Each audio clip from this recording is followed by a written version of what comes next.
Live. I believe it. I believe that I am officially live here. Good stuff. Go ahead. Excuse me. Go ahead, hit that like button, subscribe, all that fun stuff. Let people kind of jump in. Let's switch that back. There we go. All right, so as the thumbnail shows, we are going to be doing a little bit of deck building 101 for Wildhearts because it might not actually follow suit to what you might think for other games. So we're going to be looking at ratios as well as just the overall idea behind how you want to approach building a deck. Right, that is our main goal here. So we're going to be looking at numerous different things from just general strategy to, we'll throw out a couple examples in there as well for like the different styles. And yeah, it should be a good time. I am going to be your host here, Chase. I am the brand manager for Wildhearts here. And the team, I represent the team and all of our great aspirations. So hopefully I do them proud. And before we get too deep into this, I do want to remind everyone to go ahead and jump over and go follow our Kickstarter. We're still trying to hit 200 followers. We're just a few days away from going live here. So could really use your help of getting us there to that 200 before Tuesday gets here. We really could use your help, honestly and truly. Share it to your friends, share it to your grandma, whoever. And yeah, so with that, let's go ahead and get this show on the road.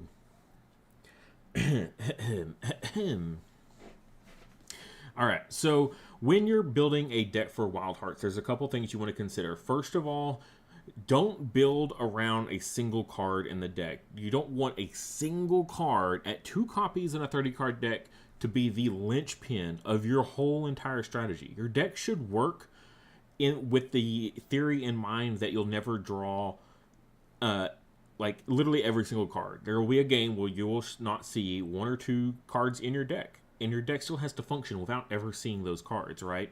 No matter how much draw power you might have from numerous different ways, there will still be those games where you don't ever see every single card in your deck. So you still need to function without that.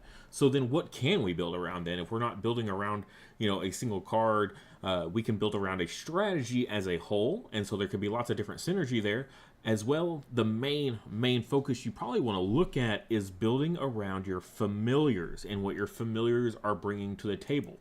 We got several examples of some that really like to be built around, and then some that are a little bit more generic, and then you can work on just an overall strategy to complement them. So a couple examples here. The Ferritoon, right? The debut Seek X, where X is the number of friendly magic creatures in your field. This is fine if you want to put a bunch of magic creatures in it, but really a lot of the value also comes from his ongoing. When you add a 3rd, 6th, or 9th resource, gain 1 VP. You need VP to win. So the fact that you're gaining these VPs off of hitting these thresholds means you're probably going to need some cards in your deck that are going to give you bonus or extra resources. So, because typically in a game you have 4 rounds. Sometimes a game might even end in 3 rounds. So you're only going to be up to 4 resources, maybe 5. So if you add in a little bit of ramp, as we like to call it, such as we have the Foxtail Necklace. Add this as an exhausted resource. It's a 0 cost card, nice and easy. We have Take Flight here. Move a friendly familiar and add 1 card from your discard as a resource. And we also have the Sune Stick, a little bit more expensive, a 3 cost. KO an opposing creature, move a friendly creature or deploy a friendly familiar. KO an opposing creature in their field. If you KO'd an opposing ally, add this card as a resource. So this kind of makes it a little bit cheaper as a 2 cost rather than a 3, if you want to look at it that way.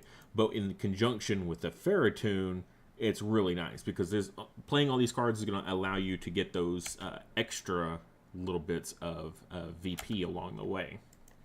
Some other cards that are really good to kind of synergize around is going to be stuff that you're going to, you're going to be playing these familiars round after round after round, debuting them over and over and over. So if you have certain or ongoings as well, some things that are going to be that you can trigger off of them numerous times, you might really consider putting those in there. A lot of these are the ongoings, though.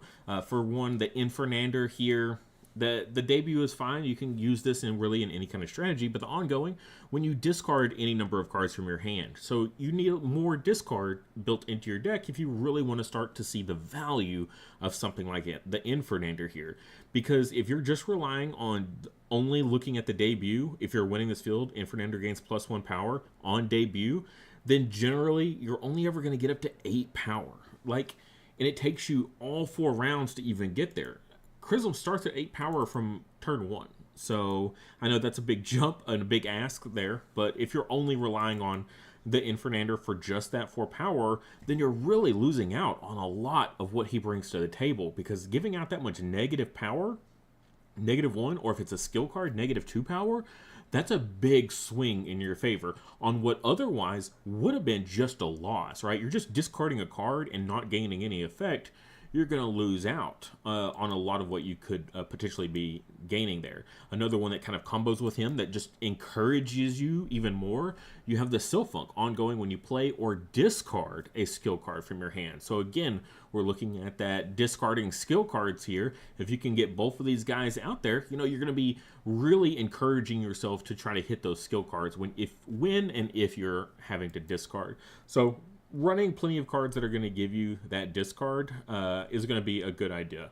So, and it doesn't stop there, right? All the familiars here are all going to have special things about them. The Glaciifly, you put his power in each adjacent field, so you really want to get the Glaciifly's power-ups. There's numerous ways you can do that. The Vesperoon, trigger a friendly ally's debut. This will just get better and better as the game goes on, and you get higher and higher costed allies in play that you can trigger with this. But round 1, you often don't ever get to use this, so that's a bit of a bummer, but you want to make sure that you're going to have something to trigger it on round 2. So maybe having a little bit of an uptick of some 1-costers to make sure that Vesperoon has something to play off of is a good call, right? Now, let's look at some other let's look like just in the styles themselves, right? We're not talking about just the familiars, but let's look at the styles and kind of see what each one of them is bringing to the table.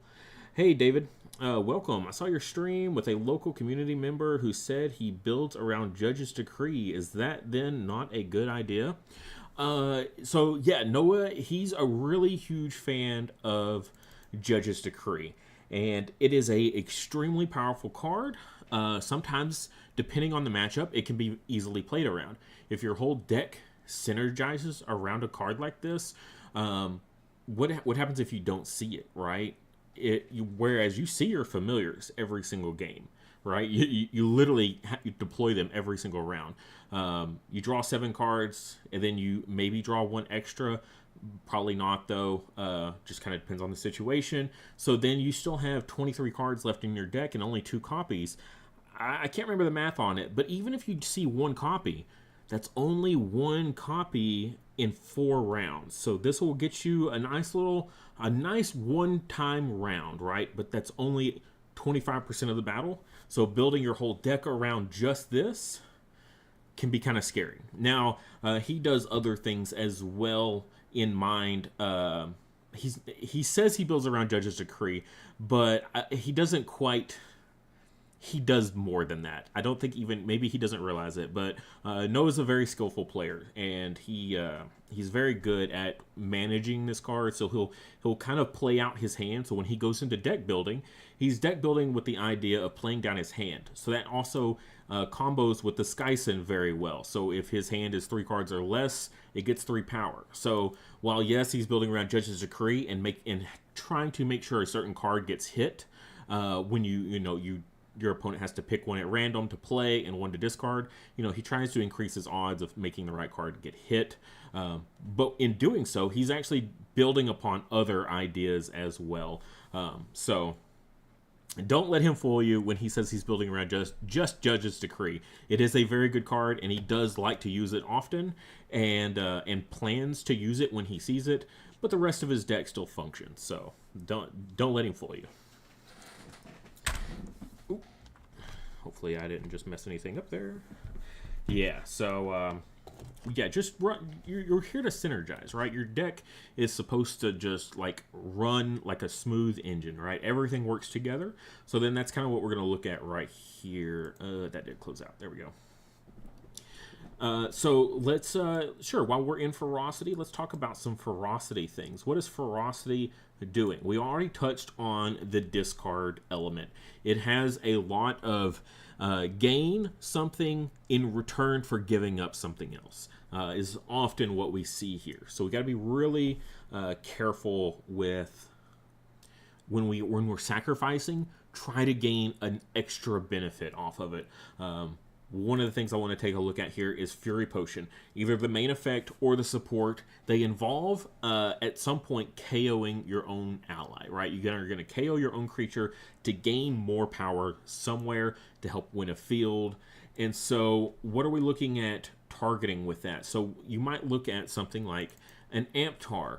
Just looking at the ongoing, not even the fact that it has a KO effect. I know I like to use the KO effect a lot, but only if I'm pairing it with Trossum. If I'm not running it with Trossum, then I really like to focus on the ongoing. When a friendly ally is KO'd, give each other friendly ally in this field +1 power. And the KO doesn't have to happen in his field, okay? It can happen anywhere. But the power gain has to be within his field. So we're going to be looking at stuff, well, what do we want to be KOing of our own, right? One of the things that comes to mind for me is Sealant. I play Sealant. It has a great debut effect. I can potentially gain a VP, but then it's just kind of sitting there. Yeah, it's 3 power on a 1, but it becomes, if you have a second Sealant in hand, it becomes a really prime target for you to just go ahead and KO this so you can play another one to gain some more VP. And that's the case for a lot of this stuff, is like the Lady Seer. Once the Lady Seer is played out, it does its debut, it's just 2 power. It's not doing a whole lot for you. So it is a huge prime candidate for you to self-KO. And when we're looking at these sort of self-KO decks, why are we looking at them? Well, something like a Rapture, right? The ongoing, when an ally is KO'd in this field, Rapture gains +1 power. In conjunction with the Amptar, just like we were talking about with the Sylphunk and the Infernander here. So we're going to be looking for lots of KO effects. We're going to be looking to KO our opponent's stuff, of course, but also you can't always rely on just KOing your opponent's stuff. So we like to also take a look at self-KO.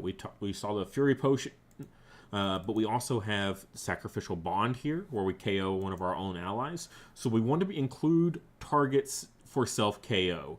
And that can, extend outside of our own style. We have some great targets for our own, but also some of these other ones, right? Once an Adult is played, you gain that VP, awesome. Well, let's go ahead and just remove this guy off the board so we can open it up to play another one in a future turn. Same with like the Ignition here, right? Great debut effect. Once it's there though, it's just 2 power. We would gain more benefit from self-KO on our Ignition to play a second Ignition in the future. So that's a great part of what this style brings, right? Ferocity is when you're sacrificing your own stuff, you got to find ways to gain other benefits. If you're doing a lot of discard, run some cards that benefit from you discarding. If you're having to self-KO a lot, run cards that really benefit from self-KO. Okay? And that's really the gist of what the current pool of cards for Ferocity brings to the table here. Now, let's move on to what we've got going on here in Tactics. Tactics is a tricky beast to master because it's kind of a jack of all trades, master of none type of situation, right? None of its creatures are like the 2-costers, right? You don't see any big 5 power of these creatures here, of the allies, like you might see in Might, right? Or you don't have any ways to like get them super beefy other than the Hydrophant here. So we're going to be looking at trying to be as flexible as possible. What it does bring is a few cards that are going to give you some VP gain. So we've got the auto, which we already talked about. If you KO a wild ally with it, you get 1 VP. Croshen is incredibly good here. Move another ally. If they are a friendly ally, gain 1 VP. This, in conjunction with Vesperoon in those early turns, is really good because you're playing it, you're getting the value, and then you're going to use the Vesperoon to kind of move things around to where they need to be and continue to gain VP. That's really nice strategies that you can go off of. So because of all the VP gain that these are all pretty low power creatures, you might incorporate some lower costed fields. You probably won't be bringing big 5-4 VP scoring fields. You'll bring, the 2s and the 3s instead, and because you're offsetting those with all your VP gaining abilities.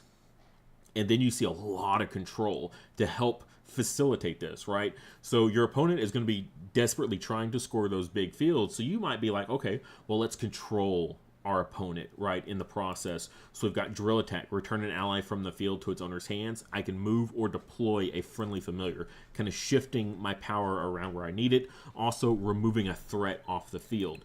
Shaper Magic, I can reset 1 creature in each field and then swap the positions of 2 fields. Like if this is the last card you play in a round and your opponent was like, oh yeah, I'm about to win my 5 VP field that I brought, and then you're like, nope, I'm gonna swap it over here with this 2-point field that you were just leaving wide open for me. So being super flexible like that. The Skyer has some of the best removal in the game here. It ignores KO because it just shuffles the allies into the deck or forces the opponent's familiar back to the bench.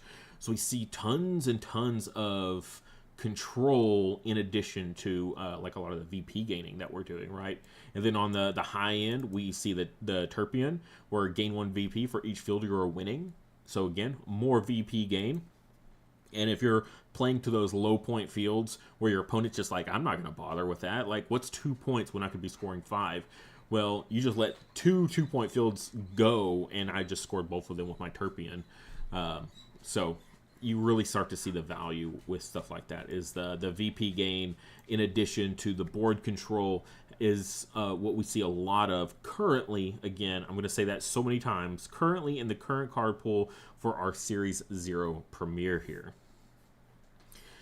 Jumping up into special, and yeah, as the name implies, they're all about like special attacks and doing like really specific strategies to the extreme, right? They have their what they're good at, and they're super good at it.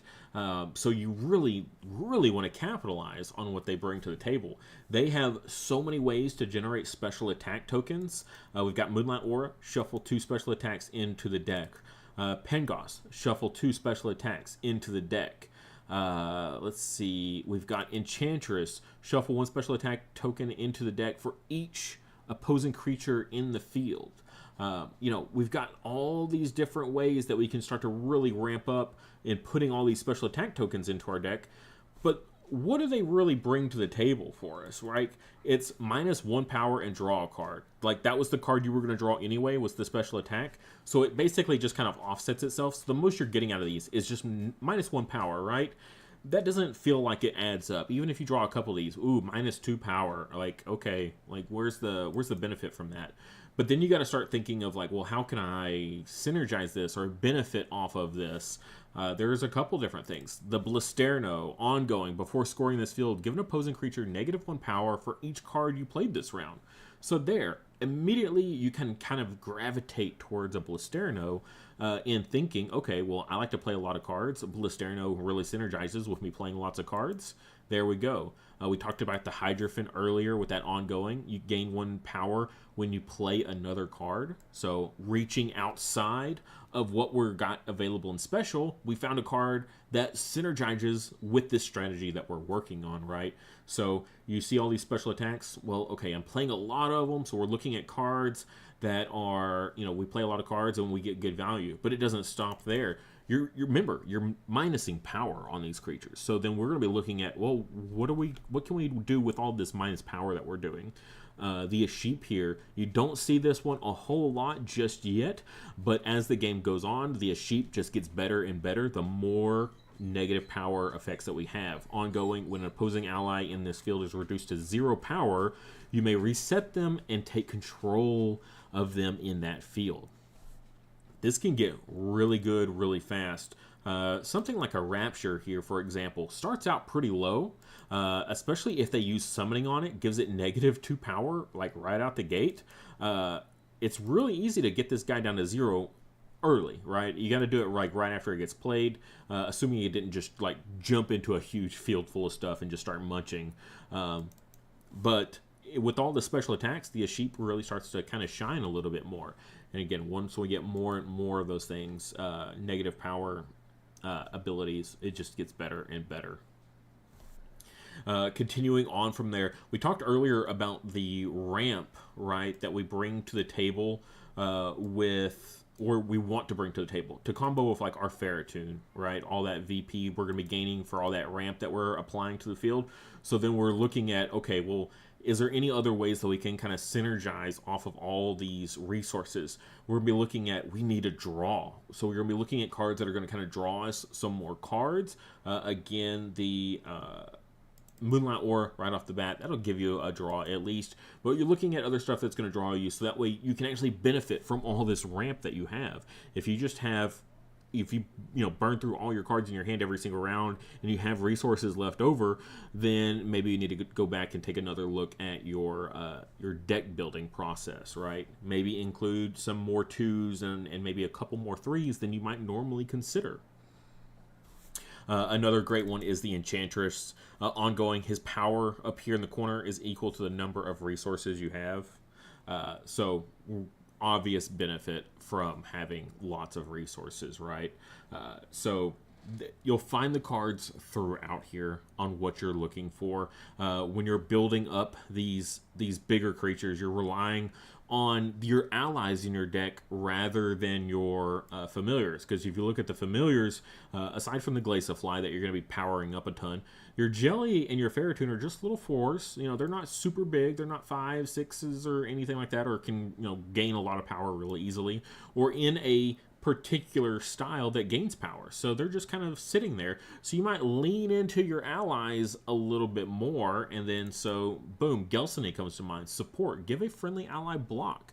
So if your strategy is leaning away from your familiars and you're just looking at the deck as a whole and how it just kind of operates together really smoothly, your allies are bringing a lot to the table and they're pulling a lot of the weight for you, then you might be looking at a Gelsene to kind of help keep those guys protected.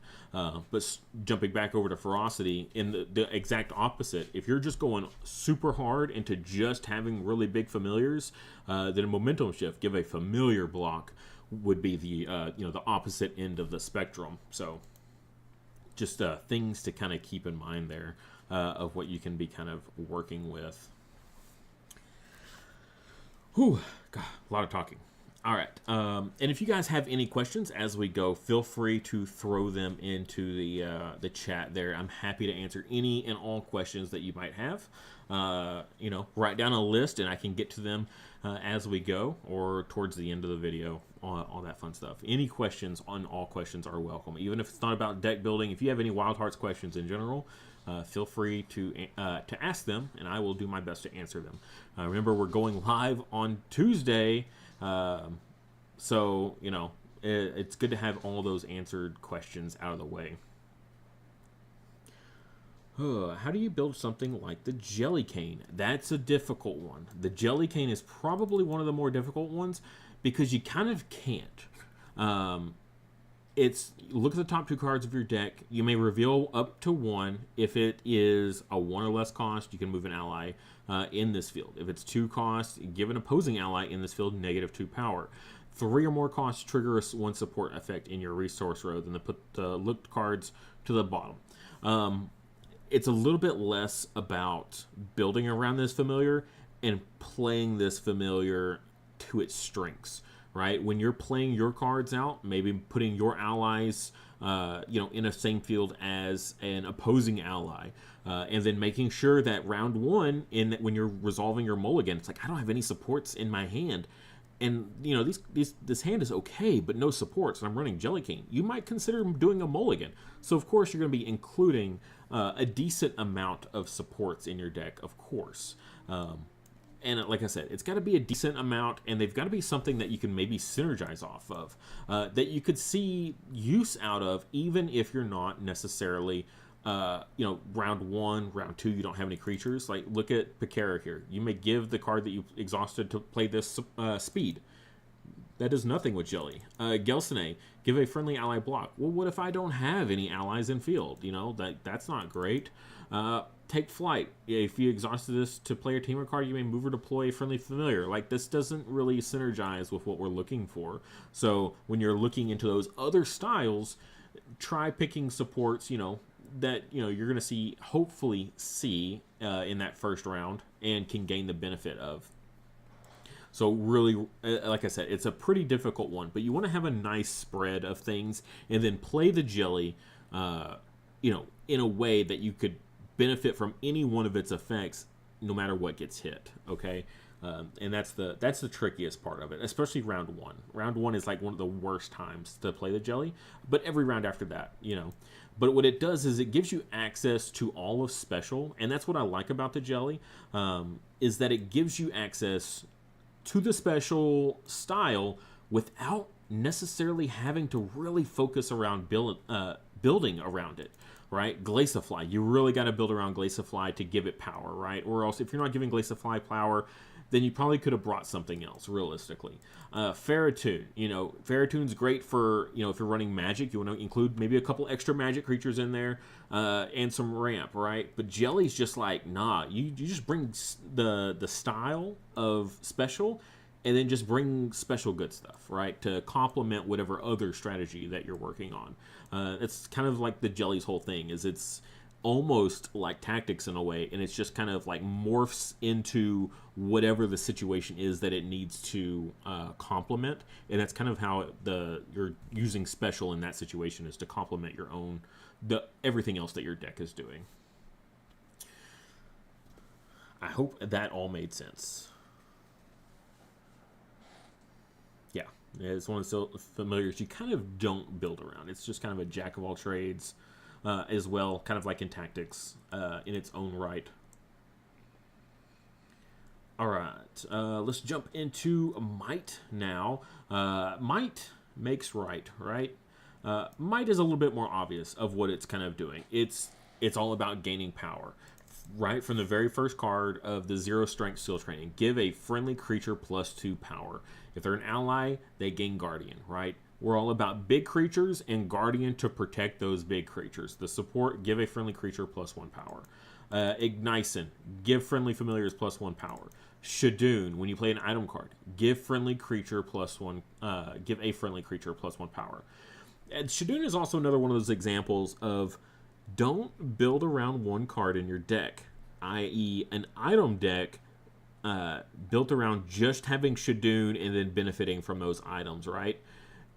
You're running items, let's throw in a couple Shadoons, right? To kind of, we're already running items, so let's just add in a Shadoon. If we can benefit from it, awesome. If not, it's okay. The whole deck, we're not running, 20 items and then praying that we see a Shadoon in our opening hand, because that would be rough, okay? But it is a nice complement if you're already running the cards. Terra Chick, give another creature block, it has Guardian. So what are we looking at here? We're looking at gaining a ton of power and then just scoring fields. We're not seeing a ton of VP. There is a little bit there, but not a ton. So we're going to be trying to score fields. So when we're looking at fields, we want to bring those bigger ones, the 4s, maybe the 5, so that way we can get a lot of VP early before our opponents have a chance to build up. Some of these other styles are a little bit slower to build up to what they need. They can't as easily score those big fields, those big VP fields early in the game, but Might can. So Might, just right out the gate, you're like, slam down some big power stuff, and then play a couple cards that make them even bigger, and then play a couple cards that protect them, or else they're going to get smoked, right? And that's kind of what we're seeing here. So we've got the Tortu classic, 2 cost, 5 power, gains block. It just hits the field and protects itself. I'm just throwing down 5 power, and it's a protected 5 power, right? We're looking at the Sylph Amulet, something like this. This support is great when you're going for these big tentpole pieces. Move a friendly creature to an adjacent field. You just put your big power creature, your big power familiar in the middle field, and then you just use your Sylph Amulet to move it left or right, depending on what fields get revealed, okay? And you got your giant growth, give them 6 power. Again, we're just making stuff big. We got the Volt Rock to add more power to our stuff, give a little bit of block in case we need it. They're just trying to win those fields early. They're not really, there's not a ton of board control. There's a little bit, but not a ton, right? You've got the Bounce Orb, choose a non-token ally of yours in play. If they're tame, gain 1 VP, seek 2. If they're wild, give a friendly familiar plus 2 power. Then KO an ally in their field with equal or less power and return your ally to your hand. So you got a little bit of KO there. A lot of our creatures, our allies in particular, are big as long as you're looking at the 2s and beyond. The 1s are just there to kind of like give a little boost, and then they're just like, they just kind of sit there, right? It's all about helping out the other guys and boosting the other guys. Let's see, we've got a little bit of control with the airing here just to kind of keep the little stuff out of the way. And that's really like, Might is like your aggro deck. It's the most simple. There's not a ton of tricks and crazy combos that you can do. It's just like slam down big thing and slam down another big thing, play another big thing. We need to win these fields early and gain a lead, because as the mid game hits and the late game hits, that lead will start to shrink rapidly. So you got to take that lead and then gain a little bit every round after that to try to stay ahead. And so just kind of keep that in mind when you're playing Might, is you probably won't be scoring every single field every single round. After round 2, it really gets to be a struggle for sure. All right, any more questions? Can also take a look at fields as well, and like what kind of strategies you might consider running certain fields in, right? Again, feel free to throw those questions anywhere in there. Let's take a look at the 5 first. This is the only 5 VP field we have. It's the Windy Plateau. It's a vanilla, right? There's no tricks to this. It's just big VP. Like, I feel like it should be pretty obvious after we just talked about Might, but Might loves this field. It's one of their favorites. You just slam down their big creature in the first round, and you, boom, you get 5 VP. If you can win a second field as well, because you have all those big creatures, do it, okay? Try to win both fields that are in play, and then opponent, right?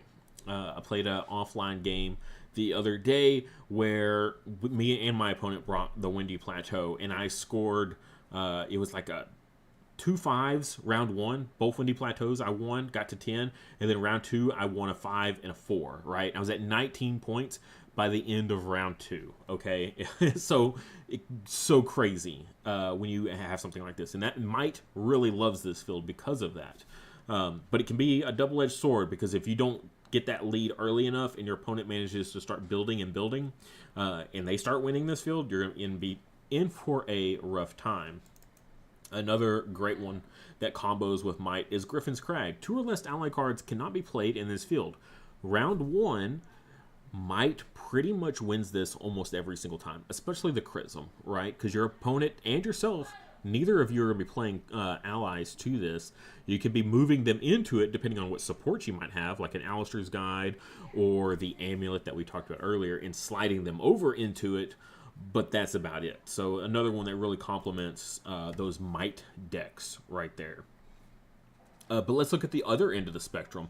We got a couple 2 VP field. We have the Calmbrook, which is a vanilla, and then we have the Sumner Peaks, which is a 2 with when you win this field, give a friendly ally plus 3 power. We talked about tactics earlier, liking to take the lower point fields because they have a lot of VP gaining effects. So if you're gaining a majority of your VP through your abilities and your, all of your creatures and your allies and your tamer cards, then taking low point fields, your opponent's like, okay, I'm not going to sink a ton of work into scoring these 2 VP fields. I'm going to try to score this like 3 or 4 that I myself brought, okay? And then you're like, cool, let me just sit on these 2 VP fields that you don't really care about, and I'm just going to score a bunch of other VP in the background while this is going on. Be careful with this card, though, because it is always active. Even if this isn't the active scoring field, you can still win this field and give that 3 power over. So it can do some really crazy stuff of adding 3 power to the next field that's scoring in line. Like if this is in field 1, and you're losing field 2 by 2 points, and you're like, boom, throw 3 power over there onto an ally. Now I'm winning that one out of nowhere. So this is one you really got to be thinking about a little bit more broad than rather than just, hey, I'm going to gain 2 VP off of this, right? Let's really pay attention to this and its location in the scoring pattern. Now, when we get into the 3s here, also there is a 4, another vanilla 4. This could easily be in place of Griffin's Crag. If you don't feel comfortable with this, this is could be a really detrimental card, even for yourself if you're not planning for it. You don't have a lot of movement. You're not playing the Tornado, which the Tornado really loves this field because may swap 2 friendly creatures in different fields. So you're just constantly swapping in your other allies into the Crag. Like Tornado really synergizes there. But if you don't feel comfortable with that, you can always just bring a vanilla 4. Now, I think the real meat and potatoes of when it comes to design as well as deck building is what you can do with your 3s. Your 3 VP fields gets really interesting. When scoring this field, this is the high one fall, the creature with the highest power has +3 power. Again, this +3 cannot go make you go above 10. So if you're already at 9+ power, you're only going to be able to gain 1, right? So you can never go above 10. That includes something like the high windfall. It does not overwrite that max plus power that you can gain, even if it is only temporary. It's just +3 while scoring. It doesn't retain that, but you still can't go over 10. But this is really good for might players as well. If you don't want to go too heavy-handed on the big scoring fields and you want to just kind of keep it even kill, this is a great alternative that you can kind of look at. We talked about a lot of movement earlier. We got the Alistair's Guide. We got the Sylph Amulet. We have the Skyson as well that debut moves Skyson and a friendly ally in this field to an adjacent field. Something that complements them really well. But be careful because it is a huge tell. When a creature moves to this field, they gain +1 power. If you're running this in the Skyson, your opponent is going to be easily able to predict that you're going to try to put your Skyson in another field and move it to this field every single round. But that's also could be to your advantage because you could throw them for a huge loop by doing that, say, the first couple rounds. It's kind of obvious you're going to do the first couple rounds, but maybe around 3 or 4, you throw them a curveball and you play them into the inlet and then move something out that was already there. There's really good synergies like that you can do.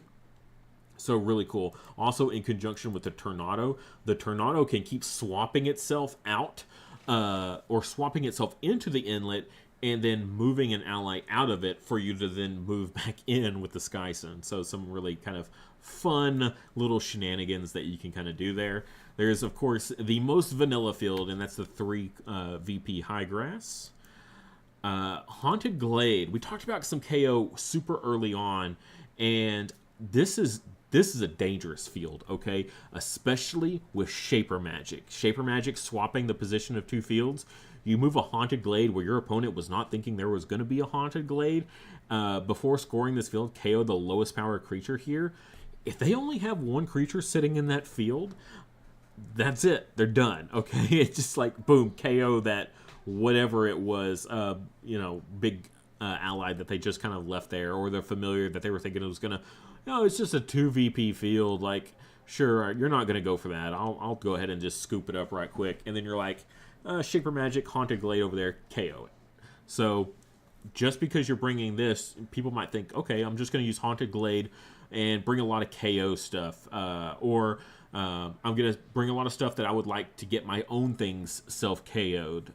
You can also bring this with Might. And it actually synergizes pretty well with Might because a lot of Might's creatures are really big.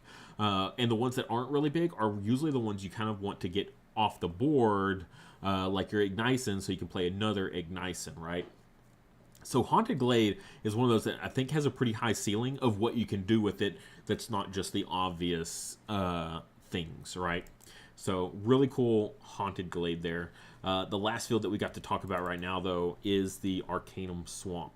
Anyone that just jumped in, again, feel free to ask any questions. If you might have missed something, I'm happy to re-explain anything that you might, any questions that you might have. Or if you have any new questions, feel free. Arcanum Swamp. Non-magic creatures' ongoing effects do not trigger in this field. This is a hard one to kind of build around currently. We don't have a ton of magics, right, with ongoings, but we have a few. But again, it's not a ton. So when you're building with your deck in mind and you're building, say you're going for a Ferrotoon magic deck, you're like, okay, well, I'm going to include a lot of magic creatures in my deck. So then I'm going to want to have some really powerful ongoings that I can just throw into those. A huge one that comes to mind is Enchantress. Enchantress with the swamp is so good. Ongoing power is equal to the number of resources you have. And the number of resources you have, we're in special, ladies and gentlemen. We have a ton of ramp. We're gaining tons of resources. So his power can get pretty big in addition to plus power. So say you have 9 resources in play. He's got 9 power. You can still put a plus 10 power on him through other means, because this just, the star is the only thing that matters about your resources. That's different than plus power. So having Enchantress in a field like that, where your opponent can't, maybe not get the beneficial effects as easily, you can just kind of sit there, because they're not going to be wanting to throw their creatures over there a little bit more often, because it's a nice protected field. So a little bit trickier to build in the early stages, but again, as the game goes on, Arcanum Swamp will get better and better for those magic decks, and then you can really start to synergize up the Ferrotoon with your magic cards and the Arcanum Swamp. It's built right. You have a spellcasting ferret here, and you're in the Arcane Swamp, right? It's full of magic. So the lore dynamic of that combination just fits so perfectly, and I appreciate that so much, of tying in effects to each other like that, and then explaining it through lore as well. Like, really clever on the design team as a whole. So that's really awesome. We talked about special attack tokens and how they can be useful, but what we didn't talk about was mirror images. Mirror images, a little bit more obvious. They have Guardian, right? Token cards ignore the unique rule. So you can have a lot of these guys out there. If you're playing something like the Trossum, or if you're playing the Vortnail and not using the Trossum, because using these two together, it's too much Guardian. I've tried it. It's way too much Guardian. It's way too many mirror image tokens clogging up your field. Unless you're playing it with Ferocity and you're doing a lot of self-KO, Trossum and Vortnail are a little much with other strategies. But what really works great with those is Unity Tactics. If you're planning on running a deck that generates a lot of mirror image tokens, might try to run it with Might as your secondary style. Because if you have 6 or more creatures with block, gain 2 VP. And then its whole effect is each friendly ally gains +2 power and block. So you just flood your whole field with mirror image tokens. You're like, your opponent. It's like, okay, sure. You have a bunch of fields full of 1 power mirror images. And then you're like, okay, Unity Tactics. Oh, that's not good. +2 power to all of those, right? So that's 8 power potentially to every single field. I know it's not that much. And they're all blocking now. Oh, God. So you're not removing those off the field. And my opponent gained 2 VP. You know what's worse than that? Playing a second one right afterwards.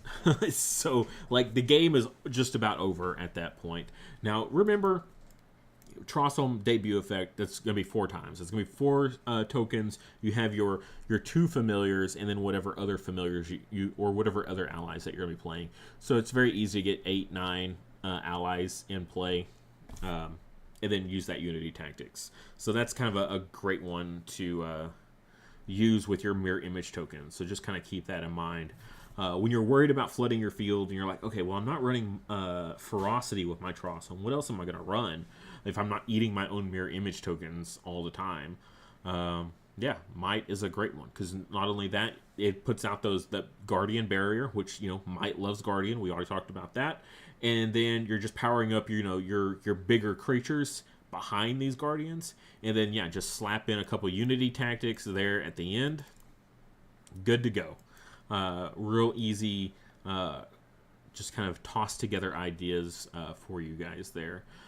And that's kind of the gist of it, right? So, just to recap real quick, build around your familiars as best you can. Try to pick stuff. Kindolf, we didn't even mention Kindolf, my favorite of all the familiars. When it's targeted by a tamer card, it gains +2 or +1 power, and you draw a card. So you're going to be looking at lots of tamer cards that will be targeting your own familiars, right? So that way you can get that draw. And if your deck is built around having a lot of stuff that's going to target him, maybe you don't need to worry about including so many draw cards. And then you can it might open you up elsewhere in your deck in deck building if you don't have to do that. So Might, of course, gaining a lot of power on all their creatures. So when building that way, kind of keep that in mind. Protect them. Put them behind Guardian. With Special is the one that's like everybody's different. Everybody's special. Jellycane, super hard to build around. Ferritune, lots of ramp, lots of magic allies. Glaciafly, bring stuff to power up familiars and give them lots of power. Vesperoon, bring an extra amount of ones that you might not normally consider. Trossum, be able to manage your own mirror images so they don't just clog up your board like crazy, whether that be Ferocity to eat them or capitalize on them like with Might and power them up, or give them block with the Unity tactics. Allusion is really nice. We didn't really touch on it because of the special rule. You ignore the unique rule, so you can double up on pretty much everything, right? So you don't have to worry about necessarily clearing your own, finding ways to clear out your own guys, like with Ferocity. You just play a second copy of them. You're good. No worries. Infernander, bring stuff to discard, right? Bring lots of skill cards. Skyson's pretty easy. Don't necessarily always go for that ongoing. It can be a bit of a trap. Constantly playing down to 3 cards is pretty scary. Rely on that movement a little bit more, but don't just rely on moving it into Oliver's Inlet. Just try to be flexible with the Skyson there. Rapture, he's just a good boy. He's just here to eat stuff, but make sure you bring stuff for him to eat of your own. In addition to relying on him to eat your opponent's stuff, because he likes to eat your own stuff just as much. Okay. And then, yeah, as far as styles, with Ferocity, it likes for you to give up a lot of things, but bring stuff that benefit from you having to give up those things. Whether you're discarding cards, gain abilities that benefit from you discarding. If you're sacrificing your own creatures, bring cards that benefit from you sacrificing your own creatures. Tactics, it's just a jack of all trades. It's real low to the ground, so don't bring a lot of high-scoring fields with tactics because they can't keep up with it in the early game. It takes tactics a little bit of time and try to be flexible. Same with Special. It takes them time to ramp up and literally, as well as their strategies take time to flourish. Might, you just slam down big stuff, go burr, bring big fields, win them early, get a big lead early on. Yeah, that is the gist of doing the 101 of deck building there. I threw a lot of information at you guys, but I wanted to try to be as encompassing as I can. I know it's a bit of a long one, but I hope you guys enjoyed it. Again, if you ever have any questions, feel free to ask on any of our videos. We monitor all of our videos and all of our comments at all times, as well as feel free to join us in our Discord. Link in the description for that. You can come there and ask as many questions as you want. We always try to be as available most hours of a day. There's like a small 4 or 5 hour window where no one's awake. But the rest of the 20 hours of the day, usually someone's available to answer any sort of questions you might have. If you ever need, judge questions or anything like that, everyone's happy to help you with all that stuff. And again, campaign starts on Tuesday, so we really need those numbers to be bumped up. We're only at 157. We're trying to get to 200 by Tuesday. I know it's a big ask, but share it around. Try to just get your friends, if they have a Facebook, they literally just have to log in with Facebook, and it just does it automatically, and then notify me when this project goes live. So It's real easy, real simple. Please go do this so we can hit that 200 mark. It'll help us out a tremendous amount. Okay, guys? All right. Well, with that, I'll see you in the next one.